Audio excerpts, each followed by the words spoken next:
त्र्यंबके गौरी नारायणी नमोस्तुते।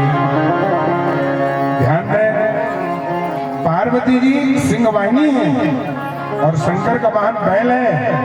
शेर बैल की आपस में बढ़ती नहीं है, शेर बैल को खा जाएगा पर वहां नहीं खाता, वहां दोस्ती है।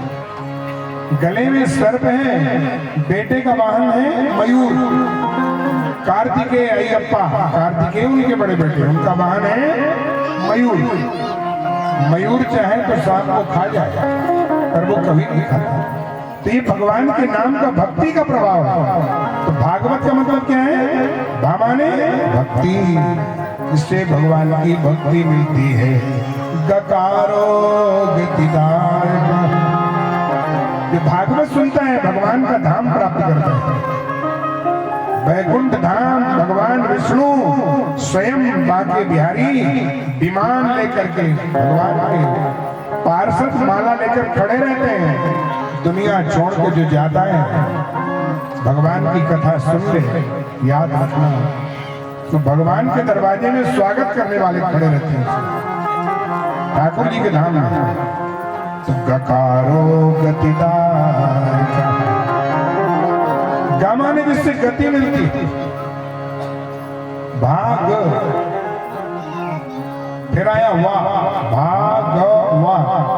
वाह माने ब्रह्म रूप, साक्षात ब्रह्म का स्वरूप। तकारो आखिरी में ता है, तकारो तत्वदर्शिका, माने जिससे तत्व का दर्शन होता हो, वो भागवत कथा है। भगवान की कथा की विशेषता है। महात्मा कहते हैं, दादरा महात्मा कहते हैं कि जा सुना सुमिरत एक बारा, जा सुना सुमिरत एक बारा, जा सुना सुमिरत एक बारा, जा सुना सुमिरत एक बारा, उतरई नर भव सिंधु पारा, उतरई नर भव सिंधु पारा, उतरई नर भव सिंधु पारा, उतरई नर भव सिंधु पारा। ध्यान में, भगवान का नाम लेने से भागवत का मतलब है भा माने भक्ति, गा माने जिससे गति हो, भगवान का नाम मिलता हो, बा माने ब्रह्म रूप, ता माने जिसके तत्व का दर्शन होता है। ये भागवत शब्द का अर्थ है। दूसरा एक और अर्थ है, भा का मतलब है जो सबको अच्छी लगती हो। भागवत भात त्रिश्लोकेषु, जो भगवान को भी अच्छी लगती हो। आप ध्यान दें, श्रीमद् भागवत कथा साक्षात भगवान कृष्ण है। जब भगवान जाने लगे वैकुंठ, उद्धव जी ने पूछा, उद्धव जी कौन थे? भगवान के मित्र थे। कृष्ण भगवान के कौन थे? मित्र। उद्धव ने पूछा कि नहीं है, कलयुग में आपसे मिलना हो तो कहाँ मिलोगे? भगवान से पूछा, अब तो तुम जा रहे हो वैकुंठ, तो कलयुग में हमें मुलाकात करनी हो आपसे, तो कहाँ मिलोगे? तो भगवान कृष्ण ने कहा, उद्धव जहां भागवत कथा हो रही होगी वहीं मेरी मुलाकात हो। आप यहाँ आए मतलब कहीं भी भगवान कृष्ण की मुलाकात हो सकती है। भगवान ने कहा था, उद्धव या तो श्रीमद् भागवत कथा में मिलूंगा या बद्री नारायण में, हिमालय के किनारे, अलकनंदा के किनारे। बोले बद्री नारायण भगवान की जय। बद्री नारायण हमारे इस धर्म का सबसे बड़ा तीर्थ है। गए न बद्री काया न सुधरी, गए न बद्री काया न सुधरी। बार बद्री नारायण का दर्शन करना और कहते हैं, जो जाए बद्री, जो जाए बद्री तो कभी ना आवे उतरी, और आवे जब उतरी तो कभी ना हो दरिद्री। जो बद्री नारायण जाता है वो माँ के गर्भ में दोबारा जन्म नहीं लेता, वैकुंठ में रहता है ठाकुर जी के दरवाजे में। जो जाए बद्री कबू ना आवे उतरी। माँ के गर्भ में जन्म दोबारा नहीं लेता। और आबे जब उतरी माले आ ही गया, माँ के तो कभी ना हो दरिद्री, दरिद्री नहीं होता, सफल होता। तो ध्यान दें, भगवान भागवत कथा का प्रसंग बताते हैं। धातु त्रिश्लोकेषु, जो तीनों लोगों को अच्छी लगती हैं, गीते नारदादि भी, जिसको नारद जैसे संतों ने गाया है। भागवत का अर्थ है धातु त्रिश्लोकेषु, जो तीनों लोकों में सबको अच्छी लगती है, गासे जिसको नारद जैसे संतों ने गाया है। गीते नारदादि, तीसरा अक्षर वह है वर्तते त्रिश्लोकेषु, जो तीनों लोकों में भागवत कथा है। अतः तु भवसागरा, से भवसागर पार जिससे हो जाएगा भागवत कथा। याद रखना प्रेमियों, जीवन सुधारने के लिए राम कथा सुनना चाहिए। अगर जिंदगी सुधारनी है तो राम कथा सुनिए, और मृत्यु सुधारना है तो भागवत कथा सुनना चाहिए। आखिरी सुधारना है तो भागवत सुनिए, और जिंदगी भर सुधारना है तो राम कथा सुनिए। कृष्ण ने जो कहा है वह करना चाहिए। ध्यान में, कृष्ण भगवान ने जो कहा है वह करना चाहिए, और राम जी ने जो किया है वह करना चाहिए। राम का चरित्र अनुकरणीय है, पर कृष्ण की वाणी अनुकरणीय है। गीता जैसा प्रभु ने उपदेश दिया। तो भागवत पुराण की कथा का वर्णन करते हैं। नैमिषारण्य नाम का एक तीर्थ है, एक तीर्थ है नैमिषारण्य। आप कभी अयोध्या जाएं, अयोध्या धाम के पास में ही नैमिषारण्य, लखनऊ के पास तीर्थ है। सारी कथाएं 18 पुराण वहीं पर सुनाए गए। बड़ी पुण्य भूमि है वो नैमिषारण्य। महात्मा कहते हैं तीरथ पर, तीरथ पर नैमिष विख्याता, और अति पुनीत साधक सिद्धिदाता।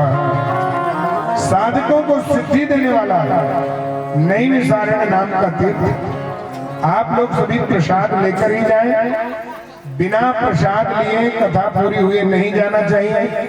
आपने सत्यनारायण की कथा में सुना होगा कि लीलावती कलावती बिना प्रसाद के चली गई थी, तो उसके यहाँ फिर ठीक ठाक नहीं। तो प्रसाद भगवान का छोड़ के मत जाए, प्रसाद ग्रहण करके ही जाए और कथा सुनकर जाए। काम तो जिंदगी के रोज के हैं, कथा कुछ समय के लिए है, इसलिए भगवत कथा को पूर्ण रूप से श्रवण करके प्रसाद ग्रहण कर प्रस्थान। तो महात्मा कहते हैं नैमिषारण्य तीर्थ में सारे ऋषि बैठे थे, और सौनक जी ने सूत जी से प्रश्न किया। वो पूछते हैं महाराज जी, अज्ञानांधांत विध्वंस कोटि शूर समप्रभ, सूतख्यायि कथासारम मम कर्ण रसायन। सौनक जी पूछते हैं सूत जी, ऐसी कथा सुनाइए जो मेरा, जिससे भगवान की भक्ति याद आ जाए, भगवान याद आ जाए, माया से मुक्ति मिले और मायापति से मित्रता हो, मायापति भगवान ठाकुर जी के दर्शन हो जाए, ऐसी कोई कथा सुनाइए।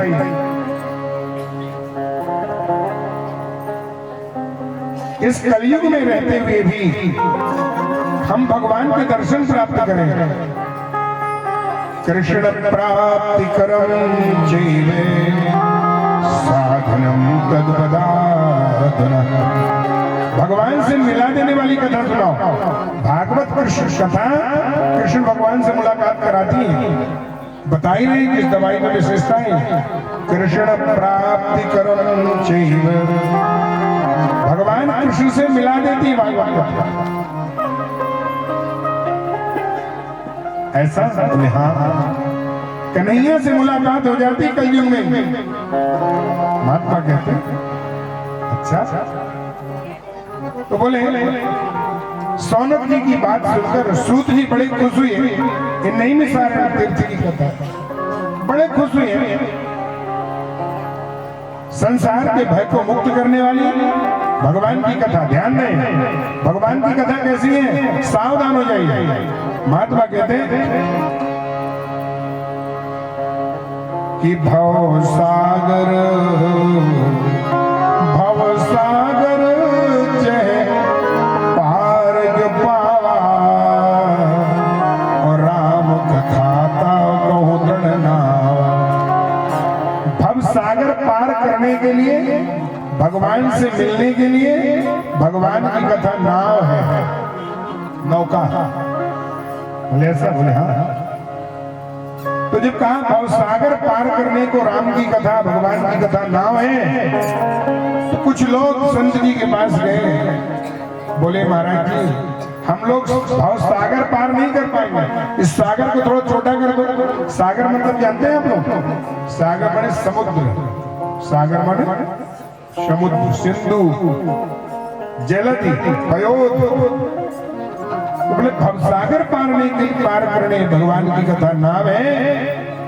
महात्मा कहते हैं कलयुग के लोगों ने महाराज जी से प्रश्न किया। बोले महाराज जी हम भवसागर पार नहीं कर सकते। तो बोले सागर को थोड़ा छोटा कर दो, समुद्र को छोटा कर दो। बोले हाँ कर देंगे, अगर आपका भला होने वाला है तो ऐसा भी कर देंगे। बोले क्या करेंगे? तो महात्मा कहते हैं कि निज संदेह मोह भ्रम करनी, कहो कथा भव सरिता तरणी। भव सागर को सरिता बना दिया, कहो कथा भव सरिता तरणी। सरिता का मतलब जानते हैं, सरिता माने नदी। बोले अब तो सागर था, अब तो नदी बना दिया, अब तो संसार की समस्याओं से पार पा जाओगे। कहीं महाराज हम लोग ये सरिताएं आपने बनाया, सरिता माने नदी, हम लोग इतना भी पार नहीं कर पाएंगे।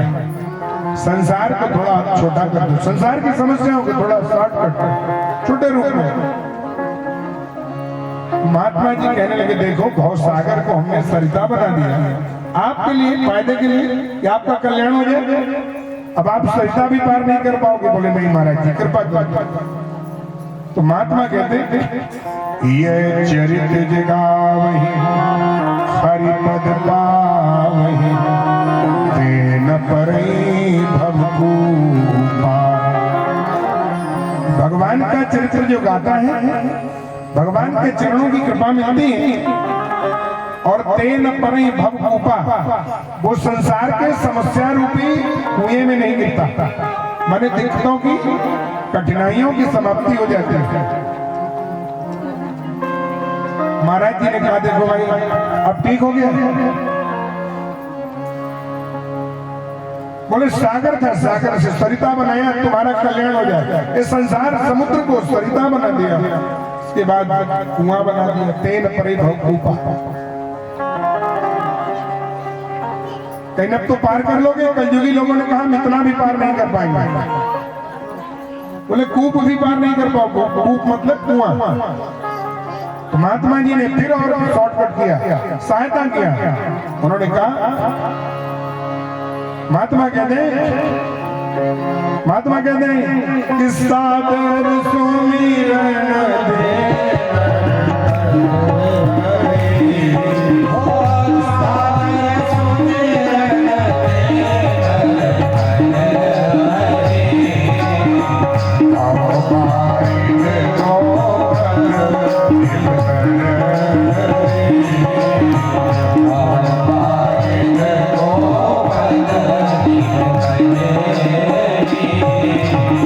सागर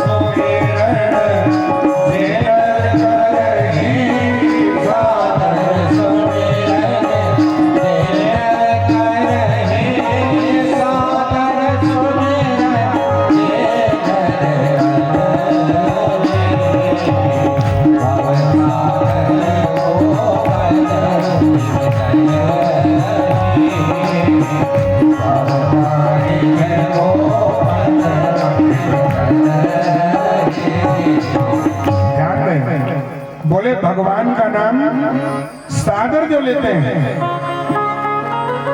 जो भगवान का कीर्तन प्रेम से करते हैं, उनको भव सागर पार नहीं करना पड़ता, सरिता पार नहीं करनी पड़ती, भव कूप पार नहीं करना पड़ता।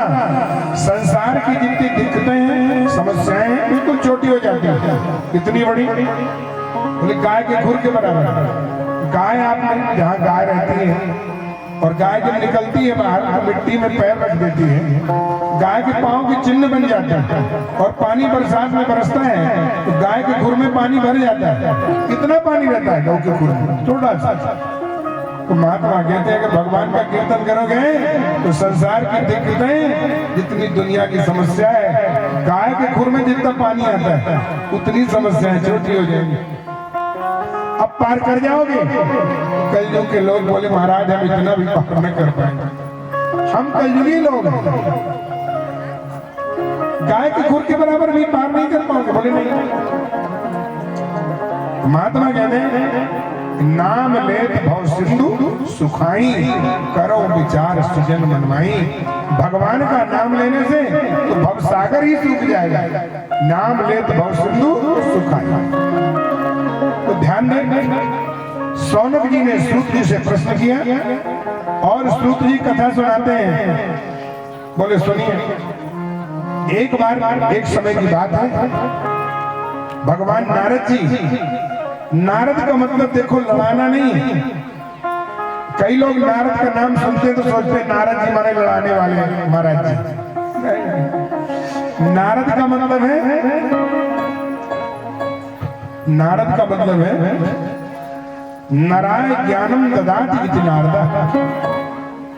जो मनुष्य मात्र को ज्ञान दे वो नारद है। क्या है? जो मनुष्य मात्र को ज्ञान देते वो नारद।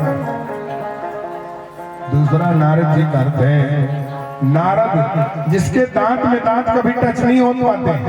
रद माने होता है दांत, नारद माने जिसके दांत में दांत कभी टच नहीं होते। दांत में दांत कैसे नहीं छू जाएंगे? ऐसे नहीं छू जाएंगे। नारायण नारायण कहिए, ऊपर वाला दांत ऊपर और नीचे वाला दांत नीचे। कहिए नारायण नारायण नारायण नारायण नारायण। नारायण कहने में एक दांत दूसरे दांत से नहीं टच होता, छू नहीं जाता, अलग रहता है। तो नारद माने जिसके दांत में दांत कभी छू नहीं जाते, हमेशा कीर्तन करते। तो नारद जी जा रहे थे यमुना मैया के किनारे। भगवान श्री देवर्षि नारद जो नारद जी हैं वो यमुना मैया के किनारे भगवान श्री नारद जी ने देखा। उनने यमुना मैया के किनारे देखा कि यमुना के किनारे एक तरुणी तत्र, कोई एक सुंदर युवती यमुना के किनारे बैठी है। युवा सुंदरी स्त्री यमुना के किनारे कोई बैठी है और बैठी हुई पधारी पितौरा से हमारे प्रिय शिष्य भैया अनिल जी कथा में विराजे, आसन ग्रहण करें। बोले कृष्ण कन्हैया लाल की। ध्यान दें, भगवान श्री देवर्षि नारद यमुना मैया के किनारे, देवर्षि भगवान श्री नारद जी ने यमुना के तट पर एक बड़ी सुंदर देवी को देखा। उसके सामने तो बालक थे, बालक युवा थे और उनकी माताजी सयानी हो गई। माताजी युवा हैं और ज्ञान वैराग्य उनके दो बेटे हैं। देवी ने नारद जी से कहा, बोले नारद जी सुनिए। नारद जी को बुलाया और कहा सुनो। बोले नारद जी मेरी बात को सुन के तब आगे जाओ। नारद जी ने कहा क्या है देवी? उसकी हजारों स्त्रियां सेवा कर रही थी, बच्चे लंबी लंबी सौसा लेते पड़े हुए थे और माँ बच्चों के पास बैठी थी। उन माता जी की सेवा हजारों स्त्रियां, कोई चरण दबा रही है, कोई आरती कर रही है, कोई हवा कर रही है। तो नारद जी ने देखा, बोले तो बड़ी प्रभावशाली है, सारी देवियां इनकी सेवा कर रही, कौन है ये? तब वो कहती नारद जी, अहम भक्ति विख्यातो इमो में तनयो मतो ज्ञान विज्ञान मापन्नो काल योगेन जर्जरो। बोले नारद जी, मेरा नाम भक्ति है, मैं साधारण स्त्री नहीं हूँ। मुझे लोग भक्ति कहते हैं, जो भगवान को प्राणों से ज्यादा प्रिय है, मैं भक्ति हूँ। अच्छा, और ये दोनों बेटे कौन है? बोले जो मेरे दोनों बच्चे हैं, एक का नाम ज्ञान है और एक का नाम वैराग। अरे बोले नारद जी हाथ जोड़ लिए, बोले देवी जी, आप जिसके घर में चली जाती हो भक्ति मैया, उसके घर में तो खुशियों का, प्रसन्नता का कल्प वृक्ष लग जाता है, जहां भगवान की भक्ति मुकाम कर जाए। देवी ऐसे क्यों हुआ? तो भक्ति ने कहा, बोले नारद जी, कलयुग आ गया है, कलयुग में ज्ञान वैराग्य की कमी हो गई है। तो ज्ञान वैराग्य के अभाव के कारण मैं यमुना के किनारे आकर कुछ थोड़ा मुझे अच्छा लगा। तो नारद जी ने वेद मंत्र का पाठ किया, ध्यान देना। नारद जी ने वेद मंत्र पढ़े, गीता सुनाई, शंख बजाया। तो भक्ति को थोड़ा उसके बच्चे ज्ञान वैराग्य थोड़ा थोड़ा तो पहले उठे, और इसके बाद जैसे ही पाठ बंद हुआ तो फिर से बच्चे बेहोश हो गए दोनों, उसके ज्ञान और वैराग्य। नारद जी थक रहे। वेद वेदांत पाठश्च गीता पाठे मुहुर्मुहुः